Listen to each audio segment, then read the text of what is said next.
Hi students, welcome to Science Extension and Module 3, the Data, Evidence and Decisions. This is video number 6 and the last in the first little section of this module where we look at some of the limitations of data analysis. What you need to be able to do is to evaluate the limitations of data analysis and interpretation, and that verb is very important, evaluation, so we want to look at some of the limitations of data analysis and interpretation and see how you might be able to apply them to your own study. So limitations in data analysis is different to a limitation in your experimental design. So there is often a relationship between those two, but we want you to think carefully about your methodology, about how you're going to carry out your experiments to gather your data.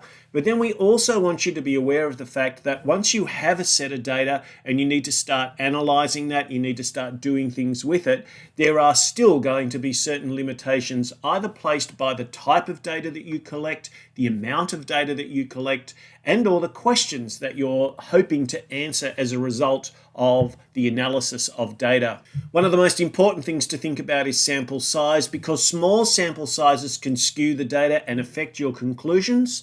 And also, they may also affect how confident you can be in the statistical calculation or the statistical value that you have as a result of whatever test you've applied if your sample size is very small. That said, sometimes large sample sizes can be difficult to obtain, and you are constrained by a certain amount of time. If you were working on a master's or a PhD thesis, you could span this over maybe several years.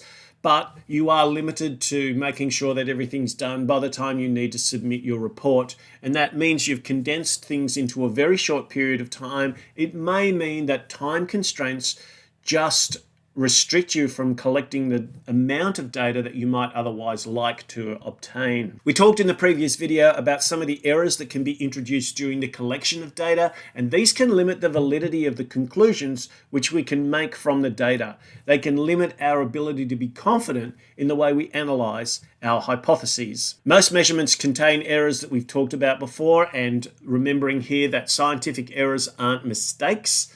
And we will talk a bit more about errors later on, some specific detail about the sort of errors to keep aware of, or at least to keep in your mind as you're working through these processes. And to be able to anticipate, identify, and minimize, eliminate, if possible, any source of error in your measurements. Use the most appropriate equipment. Make sure that you're measuring as accurately as possible. Make sure that you're considering all of your variables and you're controlling as many as you are able to, so that you can be confident that your variation of the independent variable is actually having some specific impact on your dependent variable. In 2020, Laura Thomas, and I've paraphrased this a little bit, talked about confounding variables. And this is probably the most important potential source of error that you might find, a limitation in the way that you might interpret your set of results. So we're going to assume that you're going to have some sort of cause and effect relationship, that your research is going to be seeking some sort of relationship between two variables. So a confounding variable in this context is an unmeasured third variable that may influence both the supposed cause as well as the effect.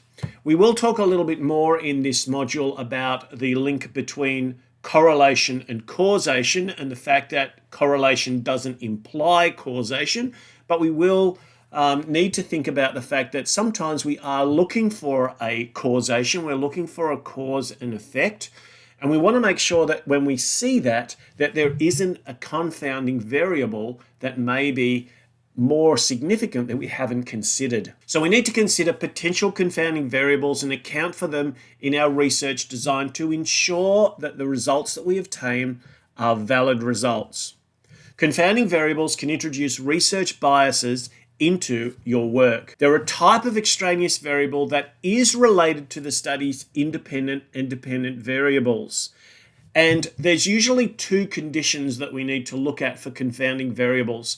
Firstly, confounders must be correlated with the independent variable. So they've got to have some link to the variable that you are choosing to change. And they must also have some sort of causal relationship to the dependent variable. And this is why they can be a problem, because they're going to mask the fact that the independent variable is having an effect on the dependent variable, when in fact it may be this third variable you haven't considered that's actually creating this relationship that you haven't seen. So we're going to look at a lot of different types of relationships. There's a fantastic series of articles that were collected under the book Freakonomics, where lots and lots of economic studies were basically carried out to look for different links between certain types of what were seemingly unrelated variables, and some of which seem to have actually quite good explanations. It's a really interesting book and one definitely worth having a look at. But what we can see, for example, is we might see that there is, if we plot these on a graph, if we look at numbers, we might see some sort of correlation, some similarity in the shape of the graph between the rate of ice cream consumption and the number of people who get sunburned. To the point where we might say, well, is there a relationship between ice cream consumption and sunburn? Now, this is a very simple example because you can already tell that the confounding variable is going to basically be summer.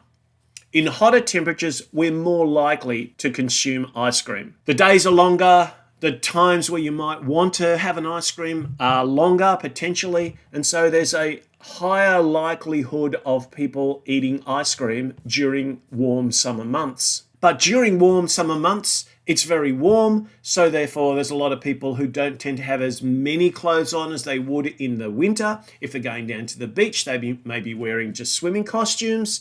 And so therefore, unless they're very careful about their sun protection, slip, slop, slapping, making sure they've got sun cream and so on, there is the potential for a larger number of people to suffer from sunburn. So it might look like there's a relationship between ice cream consumption and sunburn, but in actual fact, there's another variable in behind these, which is simply the time of year or the hotter temperatures that are leading to both the increase in consumption of ice cream and the increase in the number of sunburns.